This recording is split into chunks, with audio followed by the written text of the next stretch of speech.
여러분 안녕하세요. 자료해석 강의의 이현지 교수입니다. 오늘부터 여러분과 함께 자료해석 과목 이론 수업부터 진행하도록 하겠습니다.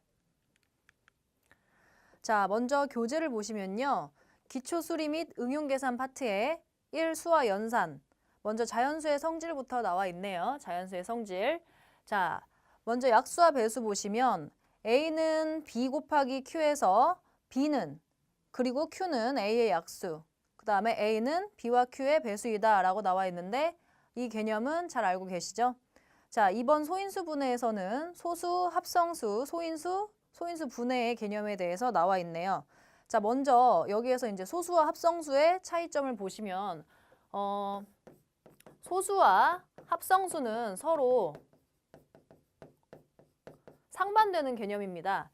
자, 소수 같은 경우에는 교재에 나와 있는 대로 1과 자기 자신만을 약수로 가지는 수를 소수라고 합니다. 예를 들어 어떤 애들이 있을까요? 네, 2가 있고요. 그 다음에 3이 있고 5가 있고 7이 있고 요런 아이들은 약수가 1과 자기 자신뿐이죠. 3도 1과 자기 자신뿐 이런 식으로 1과 자기 자신만을 약수로 가지는 아이들을 소수라고 합니다. 자, 여기에서 소수들의 특징을 보시면 2를 제외한 나머지 소수들은 모두 다 홀수입니다. 즉 2는 소수 중에서 유일한 짝수라고 할 수 있겠죠? 자, 다음으로 합성수는 소수와 반대되는 개념이니까 어떻겠습니까? 네, 1과 자기 자신 이외에도 또 다른 약수를 가지는 수를 합성수라고 합니다.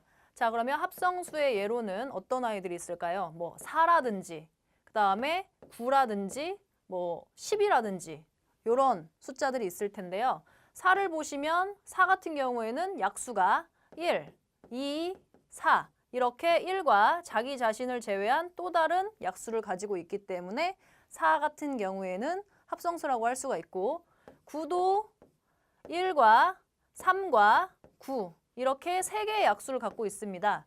이런 아이들은 모두 다 합성수로 분류가 됩니다. 자, 그렇다면 소인수분해는 무엇이겠습니까? 소인수분해에서 소인수라는 것은 소수인 인수라는 개념입니다.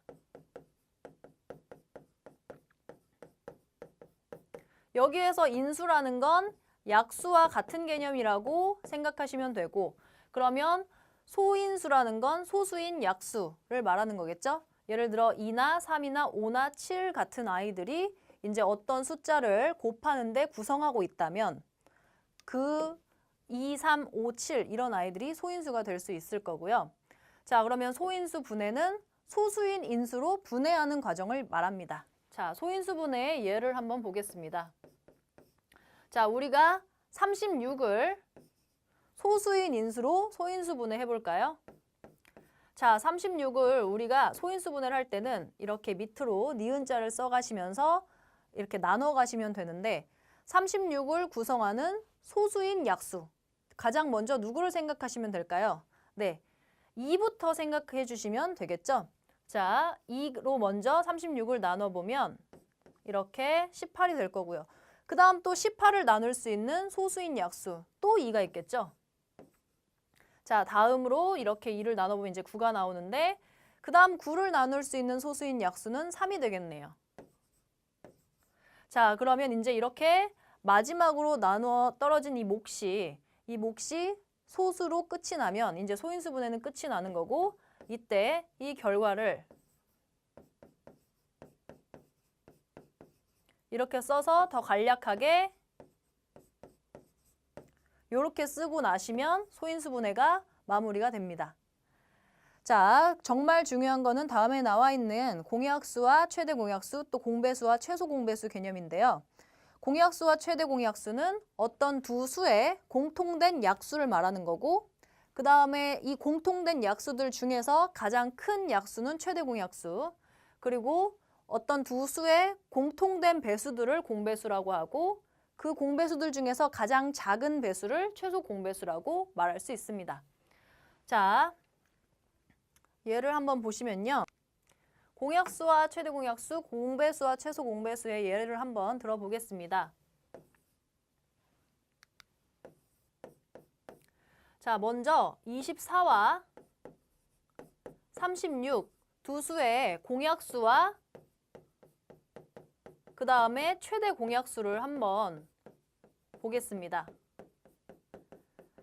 자, 교재에 나와 있는 대로 최대 공약수를 구하는 과정과 최소 공배수를 구하는 과정은 좀 비슷한데요. 이렇게 두 개의 숫자를 함께 나란히 놓으시고 니은자 모양을 써가시면서 공통된 약수들로 나눠 가시면 됩니다.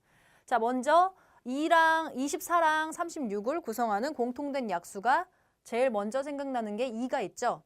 자, 그러면 2로 먼저 두 수를 나눠 보겠습니다. 그러면 이렇게 나눠질 거고요. 또 12와 18이 나오네요. 또 공통된 약수 2. 이렇게 되네요. 6과 9가 나오면 그 다음부터는 공통된 약수로 3이 생각이 나기 때문에 3으로 나눠보면 이때는 자, 그러면 2랑 3은 더 이상 나눌 수 있는 공통된 약수가 없죠. 여기에서 이제 멈춰주시면 됩니다. 자, 여기에서 이렇게 왼쪽에 있는 숫자들을 모두 다 곱해주시면 요게 12가 되는데 얘가 바로 최대 공약수가 됩니다. 그리고 24와 36을 나누는 데 사용됐던 이 2와 3, 그 다음에 2랑 2가 만나서 만들어질 수 있는 4, 그 다음에 또 2와 3이 만나서 만들어질 수 있는 6, 그리고 모두가 다 만나서 만들어질 수 있는 12, 이런 숫자들이 공약수들이라고 할 수가 있습니다. 공약수들 중에서 가장 큰 12가 최대 공약수가 되는 거 이해되시죠? 자, 최소 공배수도 한번 함께 구해보도록 하겠습니다.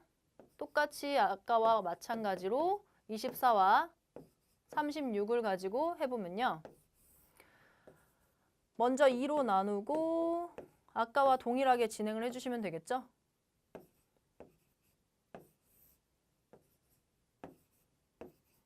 자, 이번에 최소 공배수를 구할 땐 이렇게 니은자 모양으로 결과들을 다 곱해주시면 됩니다. 그래서 이것을 진행해서 나온 72가 바로 최소 공배수가 될 수 있겠네요. 그리고 24와 36을 구성하는 최소 공배수가 72고 앞으로 72의 배수들 72부터 시작해서 72의 2배수인 144 뭐 이런 숫자들이 24와 36의 공배수들이라고 얘기할 수 있겠습니다.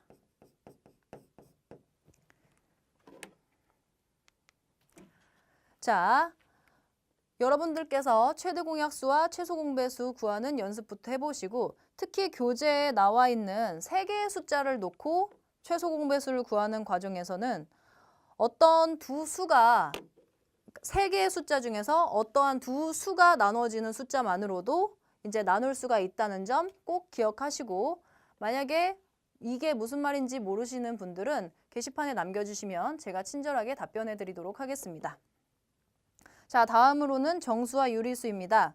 자, 정수는 음의 정수 0, 양의 정수를 통틀어 정수라고 하는데 여기에서 0이 반드시 정수에 들어간다는 걸 꼭 기억해 주시고요. 특히 양의 정수 같은 경우에는 자연수라고 부를 수도 있다는 거 알고 계시면 좋겠고요. 자, 그 다음에 유리수. 유리수라는 건 크게 분수로 표현 가능한 수입니다. 분수로 표현 가능한 수. 유리수의 개념을 분수로 표현 가능한 수라고 기억해 두시는 게 좋을 것 같습니다. 자, 그 다음에 대소관계. 대소관계에서는 절대값, 그 다음에 수의 대소관계가 나와 있는데 절대값이라는 건 원점에서부터 그 숫자까지의 거리 개념입니다. 그 다음에 수의 대소관계에서 양수는 당연히 0보다 크고 음수는 0보다 작다는 거 알고 계실 거고 양수 중에서는 절대값이 큰 수가 크죠. 음수 중에서는 절대값이 큰 수가 작습니다. 무슨 말씀이냐면 양수 중에서는 5가 3보다 절대값이 크고 이렇게 절대값이 큰 수가 더 크다는 거죠. 하지만 음수 쪽에서는 마이너스 5와 마이너스 3을 봤을 때 절대값은 얘가 큽니다. 즉 원점으로부터의 거리는 얘가 더 큰데 두 숫자의 대소관계를 결정할 땐 절대값이 작은 얘가 더 크다라고 얘기할 수 있다는 거죠. 자, 다음으로는 계산법칙에서 교환법칙, 결합법칙, 분배법칙 이렇게 나와 있는데요. 교환법칙은 더하거나 곱할 때 순서를 교환해도, 자리를 교환해도 상관없다는 법칙이고요. 결합법칙, 분배법칙에서 특히 분배법칙 중요하겠죠? 분배법칙 개념 꼭 확인해 주시고 가주셨으면 좋겠습니다. 자, 다음으로는 유리식의 계산입니다. 유리식의 성질에서 먼저 이제 다항식이 주어져 있으면 유리식의 성질, 유리식, 분수로 표현 가능한 유리식에서 분모와 분자에 어떤 숫자를 이렇게 곱하거나 아니면 똑같은 숫자를 이렇게 나누어도 분모 분자에 똑같은 수를 곱하거나 나누어도 값은 여전히 이전과 같이 유지가 된다라는 게 유리식의 가장 중요한 성질이겠고요. 그 다음에 유리식의 덧셈과 뺄셈에서는 무엇이 중요할까요? 네, 그렇죠. 분모를 같게 만드는 통분하는 과정이 먼저 선행되어야 유리식은 더하거나 뺄 수가 있습니다. 자, 그 다음에 유리식의 곱셈과 나눗셈은 곱셈에서는 먼저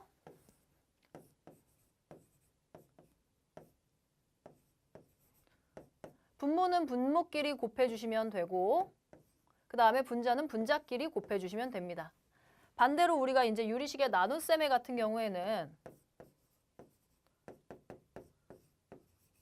이제 B와 C를 나눠야 되고 A와 D를 나눠야 되는 게 맞는데 우리가 보통은 이제 여기에서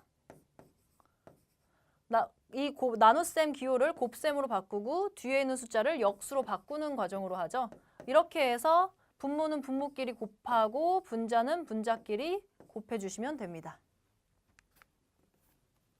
자, 그러면 이제 예제를 한번 풀어보도록 하겠습니다. 교재의 9번 문제에 해당되는 내용인데요. 자, 가로의 길이가 135cm, 세로의 길이가 75cm인 직사각형 모양의 벽이 있다. 네, 어떻다고 하나요? 가로의 길이가 135cm, 그 다음에 세로의 길이가 75cm라고 나와 있네요. 자, 이렇게 생긴 직사각형 모양의 벽이 있는데 이 벽에 남는 부분 없이 가장 큰 정사각형 모양의 타일을 붙이려고 한다. 타일의 한 변의 길이를 몇 센티미터로 하면 되겠는가 이렇게 얘기를 했는데 자, 어떤 내용인지 파악되시나요? 가로가 135cm, 세로가 75cm라고 할 때 여기에 타일을 이렇게 붙인대요. 어떤 모양으로? 이렇게 정사각형 모양으로. 그러면 이렇게 정사각형들이 결국 모여서 직사각형을 구성해야 되는데 정사각형은 어떤 특징이 있나요? 네, 가로의 길이와 세로의 길이가 동일해야 되는 거죠. 그러면 이 똑같은 길이들로 135를 채워야 되고 또 똑같은 길이들로 75를 채워야 되는 거기 때문에 결국 무엇을 원하는 걸까요? 네, 75와 135의 75와 135를 동시에 나눌 수 있는 최대 공약수, 가장 큰 최대 공약수를 요구하는 문제라고 파악하시면 되겠습니다. 자, 그러면 우리 아까 함께 연습했었던 과정대로 최대 공약수 구해보도록 하겠습니다. 75랑 135를 이렇게 나란히 써주시고요. 가장 먼저 떠오르는 두 수의 소인수, 소수인 약수 누가 있을까요? 네, 저는 5가 가장 먼저 떠오르네요. 둘 다 5로 끝나서. 자, 그러면 얘는 15로. 그 다음에 얘는 5, 20, 5, 7에 35 이렇게 되고 그 다음 15와 27을 공통으로 나눌 수 있는 소인수 3이 생각나네요. 3으로 또 한번 나눠볼까요? 그러면 여기는 5가 될 거고 여기는 9가 되겠습니다. 자, 이제 5와 9가 됐는데 5와 9를 더 이상 나눌 수 있는 소인수는 없죠. 자, 그러면 여기에서 멈추고 최대 공약수를 구할 때는 여기만 곱해주시면 됩니다. 그러면 최대 공약수는 5 곱하기 3에서 15라고 나오고요. 그러면 이 타일 한 변의 길이는 15cm라고 하면 되겠습니다. 자, 다음으로는 교재의 문자와 식 내용을 다뤄보도록 하겠습니다. 자, 거듭제곱이라는 거는 똑같은 숫자나 문자를 여러 번 곱했을 때 이것을 이렇게 한꺼번에 간략하게 쓴다는 그런 내용이고, 문자를 이용한 식을 나타내는 방법. 거기 이제 뭐 곱셈 기호를 생략한다. 그 다음에 숫자를 문자 앞에 쓴다. 그리고 A, B, C가 이렇게 나와 있으면 보통 알파벳 순서대로 정리를 한다. 그 다음에 똑같은 문자들의 곱은 이렇게 거듭제곱꼴을 활용해서 지수꼴로 나타낸다는 것. 그 다음에 나눗셈 기호는 이제 곱셈 기호로 바꿔서 진행을 해서 분수의 모양으로 나타낸다는 것. 그런 식으로 나와 있네요. 자, 그 다음에 시계값 대입 y에 관하여 푼다. 시계값 구하기 이렇게 내용이 나와 있는데, 여기서 중요한 것은 y에 대하여 푼다. 이 말인데요. 자, y에 대하여 푼다라는 내용이 무엇이냐면, 어떤 주어진 식이 예를 들어 2x 플러스 3y는 5 이런 식으로 주어져 있다면, 이 식을 y에 대해서 풀기 위해서는 어떻게 정리해 주시냐? y는 꼴로 정리해 주시면 됩니다. y는 꼴로 정리해 주시는 게 y에 대하여 푼다라는 말일 뜻이 되거든요. 자, 그러면 이 식을 한번 y에 대하여 풀어보겠습니다. 자, 3y는 마이너스 2x 플러스 5라고 먼저 정리해 주시면 되겠죠? y에 대하여 풀기 위해서는 y는 꼴로 정리가 되어야 되기 때문에, 자, 여기에서 양변에 3을 나눠주시는 과정까지 필요합니다. 자, 양변을 3으로 나누시면 마이너스 3분의 2x 플러스 3분의 5 이렇게 정리하면서 y에 대해서 푼 게 되겠네요. 자, 다음으로는 식의 계산입니다. 여러분 지수법칙 다 알고 계신가요? 지수법칙 교재에 나와 있는 대로 두 개의 숫자를 곱할 땐 이 지수끼리 더해진다는 것. 그 다음에 나눌 땐 지수끼리 빠진다는 것. 그 다음에 이제 이런 식으로 괄호 안과 밖에 지수가 있을 때는 이것을 한꺼번에 곱해주면 된다는 것. 그 다음에 두 개의 수가 함께 괄호 안에 있을 때는 이것이 각각에게 지수로 보내져서 곱해지면 된다는 것. 이렇게 이제 지수법칙 이렇게 간략하게 넘어갈 수 있을 거고요. 그 다음에 이제 단항식과 다항식의 계산, 여러분들께서 다 알고 계시는 개념일 거라고 생각이 듭니다. 자, 중요한 거는 리을에 나와 있는 다항식의 사칙 혼합 계산 순서인데요. 먼저 이 다항식의 계산에서 혼합 계산의 경우에는 가장 먼저 처리해 주셔야 될 것이 소괄호, 그 다음에 중괄호, 그 다음에 대괄호에 해당되는 내용을 먼저 풀어주시고, 그 다음부터는 사칙연산에서 곱셈과 나눗셈은 동격입니다. 그러니까 곱셈과 나눗셈을 먼저 해결해 주시고 나중에 덧셈과 뺄셈을 해주시는데, 이때는 얘네 둘이 동격이라고 해서 마구잡이로 하면 되는 게 아니라 앞에서부터 앞에 나와 있는 걸 먼저 진행해 주셔야 됩니다. 순서대로. 역시 뺄셈과 덧셈 같은 경우에도 그냥 여기에도 덧셈이 있고 여기에도 덧셈이 있으니까 뺄셈도 여기 있으니까 막 빼면 되는 게 아니라 앞에서부터 차근차근히 빼주시면 됩니다. 자, 여기에 이제 여러분들께서 기억하고 계시면 좋은 그런 곱셈 공식에 관한 내용들과 식을 변형할 수 있는 내용들이 나와 있는데요. 자, 이 부분은 다들 한 번씩 중학교 때나 고등학교 때 보신 경험이 있을 겁니다. 함께 보면 좋을 만한 내용이 이 정도가 되겠네요. 함께 같이 볼까요? 자, 먼저 x랑 x 플러스 1 얘네 둘은 서로 역수입니다. 이 두 개의 숫자의 식을 거듭 제곱하면 어떤 결과가 나오는지 전개를 해보겠습니다. 그러면 이렇게 해서 x제곱 이렇게 가서 1. 서로 역수끼리 곱했기 때문에 1이 나오겠죠. 그 다음에 또 이렇게 가서 역시 역수끼리 곱했으니까 1이 되고 이렇게 가서 x제곱분의 1이 될 겁니다. 결국 이 식을 간략하게 정리하면 x제곱 플러스 x제곱분의 1 이렇게 되겠네요. 자, 그래서 정리를 해보면 x 플러스 x분의 1의 제곱은 x제곱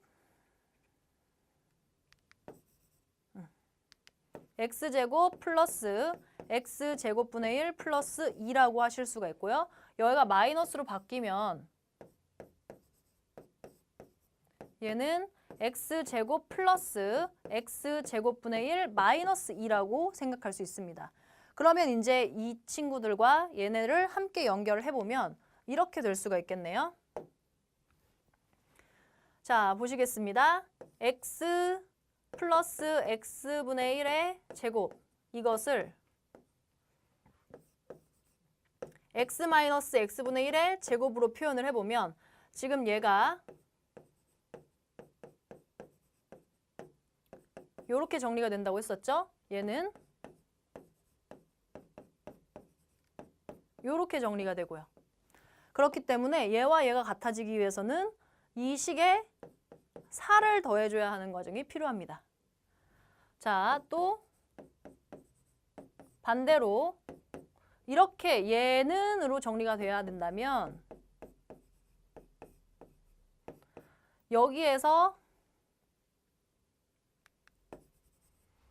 여기가 지금 여기에 나와 있는 이 마이너스 2가 나와 있는 값일 거고 이쪽은 여기가 플러스 2로 되어 있는 값일 거기 때문에 여기에 마이너스 4를 해주셔야 양쪽이 동일해질 수 있습니다. 자, 그래서 여기에 나와 있는 내용과 조금 더 관련 있는 다른 내용을 한번 봤으니까 여러분 한번 참고해서 확인해 주십시오. 네, 그러면 방금 함께 본 내용으로 예제 한번 풀어볼까요? 자, 주어진 식이 x 플러스 x분의 1이 3일 때 x제곱 플러스 x제곱분의 1의 값은 이라고 물었네요. 자, 함께 보시면 x 플러스 x분의 1을 제곱을 해야 이렇게 생긴 식을 얻어낼 수가 있습니다. 그러니까 일단 주어진 식을 제곱해 봐야겠다라는 생각을 해보시면 됩니다. 자, 얘를 제곱하면 x제곱 플러스 역수끼리 곱해진 게 2번이 나와서 2가 생겼었죠. 그 다음에 x제곱분의 1 이런 값이 나오게 됐습니다. 자, 지금 우리가 구해야 할 것은 이 값인 거죠. x제곱 플러스 x제곱분의 1을 우리가 지금 구해야 되고 이 식을 제곱했는데 얘가 뭐였죠? 3이라고 주어져 있었네요. 결국 얘는 3을 제곱하게 된 9라고 할 수가 있습니다. 자, 그러면 이렇게 점점점 얘네 셋이 같다고 이렇게 정리가 되어 있죠. 따라서 x 플러스 x분의 1의 제곱은 x제곱 플러스 x제곱분의 1 플러스 2인데 얘가 3의 제곱 9고 우리는 이 값을 구해야 하고 얘가 지금 2하고 더해져 있으니까 우리가 구해야 할 x제곱 플러스 x제곱분의 1의 값은 이 2가 이쪽으로 이항해서 나오게 되는 7이라고 할 수가 있겠네요. 여러분 이해되셨나요? 자, 다음으로는 방정식으로 넘어가도록 하겠습니다. 자, 방정식은 이제 많은 수험생 분들이 가장 어려워하시는 유형 중에 하나인데요. 먼저 1차 방정식이 있습니다. 1차 방정식에서 이제 등식과 방정식부터 보시면 기억 등식, 그다음에 니은 방정식, 디귿 항등식, 리을 등식의 성질 이렇게 나와 있는데 자, 여기에서 등식이라는 건 그냥 등호가 사용된 식은 무조건 등식이라고 얘기를 할 수 있습니다. 특히 방정식 같은 경우에는 문자, 즉 미지수와 등호가 있는 식으로서 문자에 어떤 특정한 값이 들어갔을 때만 참이되는 식이 방정식이고 항등식은 말 그대로 줄임말이라고 생각하시면 됩니다. 항상 등호가 성립하는 식이다 해서 항상 참이되는 식을 말합니다.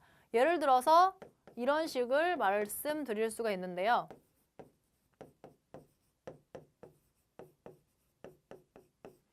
자, 지금 이 식은 x자리에 어떤 숫자가 들어가도 항상 참이 되죠. x자리에 1을 넣어도 좌변과 우변은 성립을 합니다. 2를 넣어도 성립, 3을 넣어도 성립, 4를 넣어도 성립. 즉 이렇게 x자리에 어떤 숫자를 넣든지 간에 항상 성립하는 식을 항등식이라고 얘기를 하고, 반대로 이런 식은 어떨 때만 참이 되나요? 이 식 같은 경우에는 x자리에 마이너스 1을 넣었을 때만 참이 됩니다. x가 마이너스 1일 때만 참. 그러면 이 식은 방정식이 되는 거고 이 식은 항등식이 되는 거죠. 여러분 방정식과 항등식의 차이 이해되시겠나요? 자, 두 식은 구조상으로는 비슷하지만 전혀 의미가 다르다는 거 꼭 기억해 주시고요.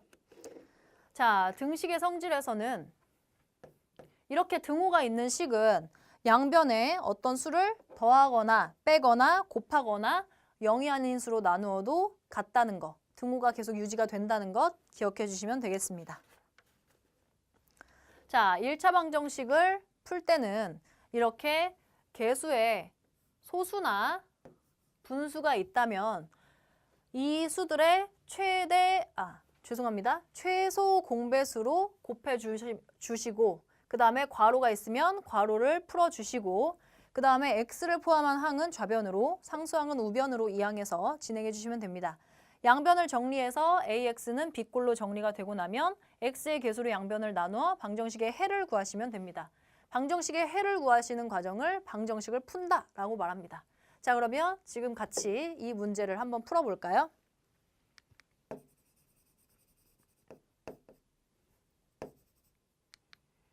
자, 먼저 여기는 0.1이라는 소수가 있고 여기엔 분수가 있기 때문에 두 수의 최소 공배수라고 할 수 있는 10을 곱해 보도록 하겠습니다. 양변에 10을 곱해 보겠습니다. 자, 그러면 먼저 10과 0.1을 곱하면 x가 될 거고요. 10과 5를 곱하면 50이 되겠네요. 그 다음에 여기에서 이제 이 3도 괄호 앞에 곱해져 있는 거기 때문에 10이 이 10과 곱해지면 먼저 앞에 있는 개수가 3이 아니라 30으로 바뀔 거고, 안에는 2분의 5x 플러스 2 이런 숫자가 나와 있을 겁니다. 자, 그러면 이제는 괄호를 풀어야겠죠? x 플러스 50은 얘를 풀어주시면 30 곱하기 2분의 5x 플러스 60 이렇게 될 겁니다. 자, 그러면 x 플러스 50은 여기가 이렇게 약분이 돼서 75x가 되겠네요. 자, 계산해보면 이제 x가 있는 아이들을 좌변으로, 그 다음에 x가 없는 상수는 우변으로 정리를 하라고 했는데 얘를 이제 좌변으로 이항하고 얘를 우변으로 이항하게 되면 마이너스 74x는 10 이렇게 돼서 이제는 x의 개수 마이너스 74로 나눠주기만 하면 됩니다. 그래서 x값이 마이너스 74분의 10 이렇게 나오게 되겠네요.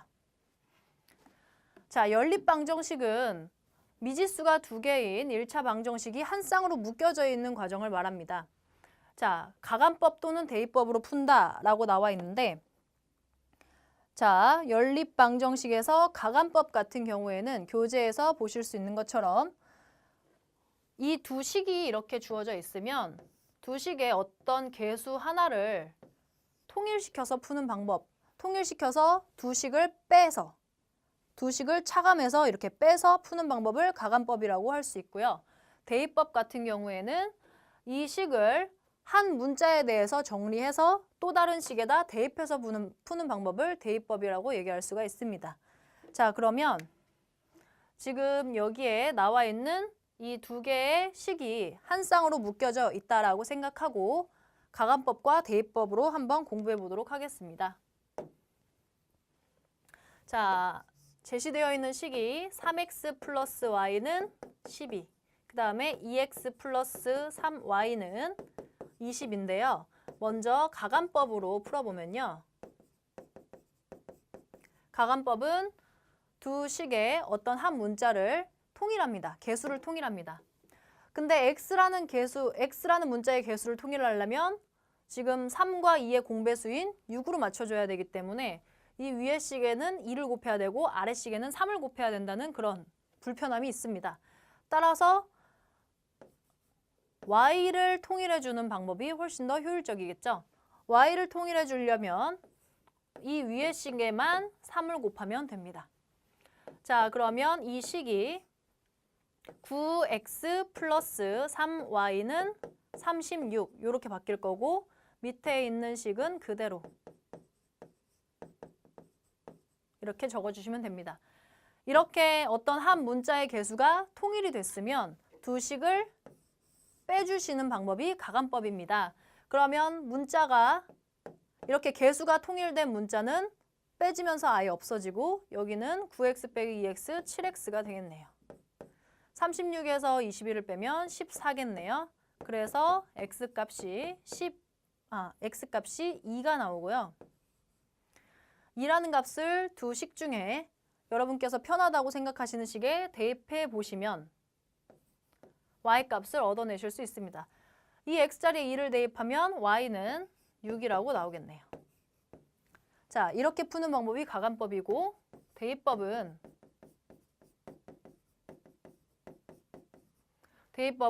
두 식 중에 더 편하게 정리되어 있는 식을 한 문자에 대해 정리합니다. 자, 위의 식이 y에 대해 정리하기 좋게 나와 있기 때문에 y에 대해서 정리하시고 이 식을 두 번째 식 y 자리에 대입하는 방법이 대입법이죠. 그러면 대입을 해보겠습니다. y 자리에 얘를 대신 넣는 거죠. 자, 기억이 새록새록 나실 거예요. 자, 그러면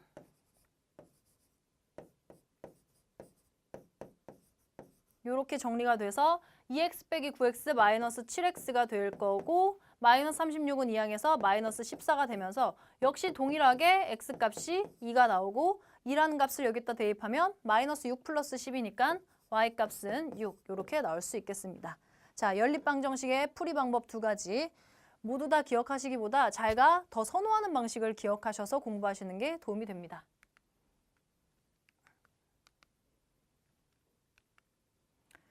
자, 그 다음으로는 부등식을 보겠습니다. 부등식도 역시 1차 부등식과 다음으로 연립부등식이 있는데 1차 부등식에서는 일단 부등식은 부등호를 사용한 식을 부등식이라고 하고요. 부등식에서는 양쪽에 똑같은 수를 더하거나 빼도 부등호의 방향은 변하지 않습니다. 하지만 주의해야 될 점이 양쪽에 똑같은 숫자를 곱할 때는 주의해야 될 점이 있는데요. 먼저 양쪽에 양수를 곱할 땐 부등호의 방향이 변하지 않습니다. 하지만 음수를 곱할 때는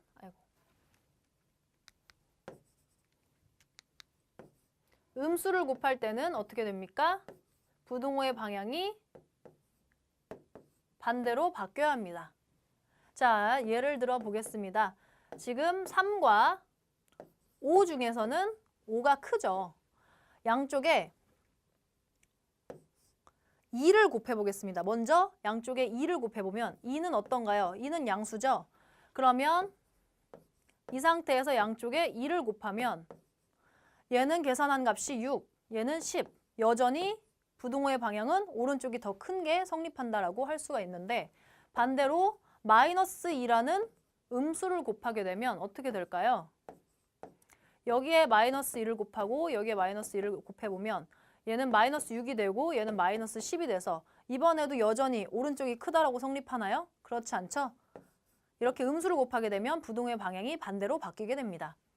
자, 또 양변의 양수를 나눌 때도 양변의 어떤 수를 나눌 때도 양수를 나눌 땐 부등호의 방향이 그대로 음수를 나눌 땐 부등호의 방향이 반대로 바뀌어야 합니다. 자, 이렇게 부등식의 성질 잘 주의해서 기억해 주시고요.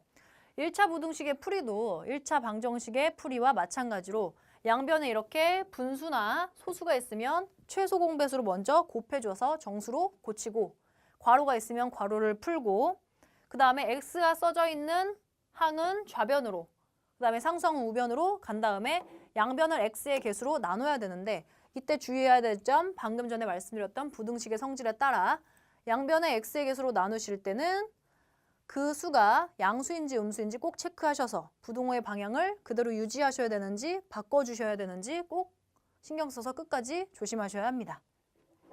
자, 연립부등식 역시 마찬가지로 1차 부등식 한 쌍이 묶여져 있는 형태를 말하는데요. 연립방정식의 풀이에서 이런 문제를 간혹 보실 수가 있습니다. 이렇게 하나의 문장처럼 이어져 있는 식이 두 개의 부등호를 가진 경우를 볼 수가 있을 건데 이제 이런 경우는 요렇게 해서 하나의 식으로 또 요렇게 해서 또 다른 하나의 식으로 이렇게 묶어주셔서 따로 정리해 주시면 됩니다. 자, 지금 보시면요. 이렇게 해서 정리한 식을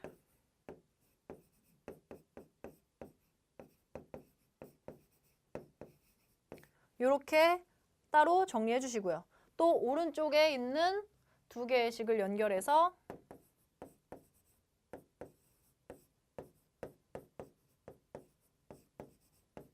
이렇게 정리해 주시면 그냥 이제 1차 부등식 두 개가 한 쌍으로 연결되어 있구나. 이렇게 연결시켜서 풀어주시면 됩니다. 자, 이런 1차 부등식을 풀 때는 웬만하면 해를 구할 때 수직선을 활용해서 풀어주시면 되는데요. 자, 한번 같이 이 문제로 진행해 보도록 하겠습니다. 자, 먼저 지금 이 식 같은 경우에는 소수가 있기 때문에 양쪽에 이 소수를 정수로 만들 수 있는 10을 곱해주면 좋겠는데 이 10 같은 경우에는 양수기 때문에 부등호의 방향을 바꾸게 하지 않겠죠. 자, 자리가 좁은 관계로 칠판을 보시면 자, 한번 같이 보도록 하겠습니다. 자, 먼저 이 식은 이렇게 정리가 되겠네요. 두 번째 식은 똑같이 얘와 같은 식에 자, 5분의 2에 10을 곱하면 어떻게 되죠? 네, 4가 되겠죠? 이렇게 이제 두 식을 묶어주는데 이걸 풀어서 수직선 위에 그려보는 것까지 그렇게 그려서 해를 찾아보는 것까지 함께 해보도록 하겠습니다. 자, 그러면 첫 번째 식을 정리해보면요. 20x 플러스 20, 그 다음에 2x 마이너스 16 이렇게 되어서 문자가 있는 애들은 좌변으로 상수항은 우변으로 정리를 해서 보면 18x 여기는 마이너스 36이 되겠네요.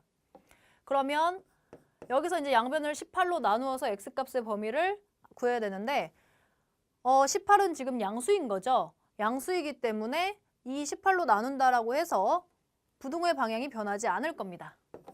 그러면 이렇게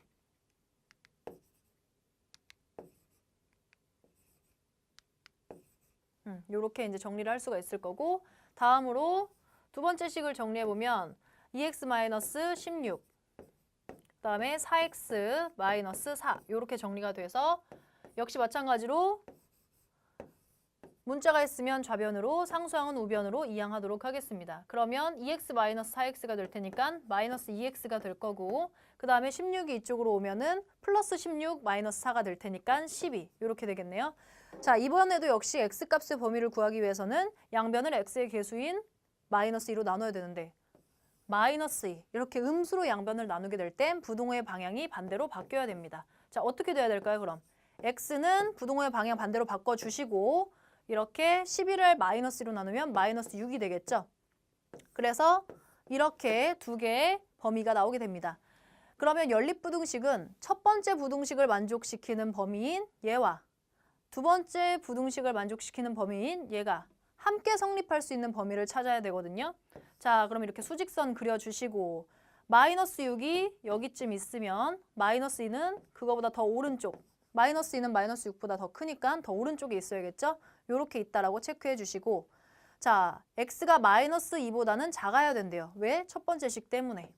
그러면 이렇게 마이너스 2보다 작았으면 좋겠다. 자, 그 다음에 두 번째 식 때문에는 마이너스 6보다는 크거나 같았으면 좋겠대요. 자, 크거나 같다라는 표시를 할 땐 수직선 위에서는 이렇게 마이너스 6자리에 까맣게 이렇게 칠해줍니다. 그리고 마이너스 6보다 크거나 같기 위해서는 오른쪽으로 가야겠죠. 그러면 첫 번째 식과 두 번째 식을 모두 만족시키는 x값의 범위는 어디가 될까요? 네, 공통으로 성립하는 부분인 이 부분이 되고 최종적으로는 이렇게 답을 써주면 되겠죠? x가 그러면 마이너스 6보다는 크거나 같고 마이너스 2보다는 작으면 된다. 이렇게 답을 써주시면 되겠네요. 네, 부등식의 문제 한번 같이 풀어보도록 하겠습니다. 자, 이 문제는 교재에 있는 문제인데요. 교재의 2번에 해당되는 문제입니다. 함께 보실까요? 자, 헬스클럽 이용권을 구입하려고 하는데 헬스클럽에는 그 두 종류의 이용권이 있나 봐요. 자, A 이용권이 있고 B 이용권이 있는데 A 이용권 같은 경우에는 먼저 한 달에 5만 원을 내고 한 번씩 이용할 때마다 1,000원을 계속 내야 되고 그다음에 B 이용권은 한 달에 2만 원을 먼저 내고 한 번 이용할 때마다 5,000원씩을 낸대요. 좀 뭐지? 이해가 안 되는데. 자, 그러면 한 달에 최소 몇 번을 이용해야 A 이용권을 이용하는 것이 B 이용권을 이용하는 것보다 싸게, 유리하게 이용할 수 있는가라는 문제네요. 자, 그러면 일단 한 달에 공통으로 내야 되는 그러니까 한 달에 동시에 일단 딱 일시불로 내야 되는 가격이 여기는 5만 원, 그 다음에 B 이용권은 2만 원을 일단 동시에 내야 되고 자, 한 달에 한 번 이용할 때마다 A 이용권은 1,000원, 그 다음에 B 이용권은 5,000원을 내야 돼요. 그리고 그걸 몇 번 이용해야 되는지는 지금 모르기 때문에 이 몇 번에 해당되는 그 단위를 X로 두면 자, 1,000원을 X번 이용할 때마다 계속 낸다면 얼마가 추가될까요?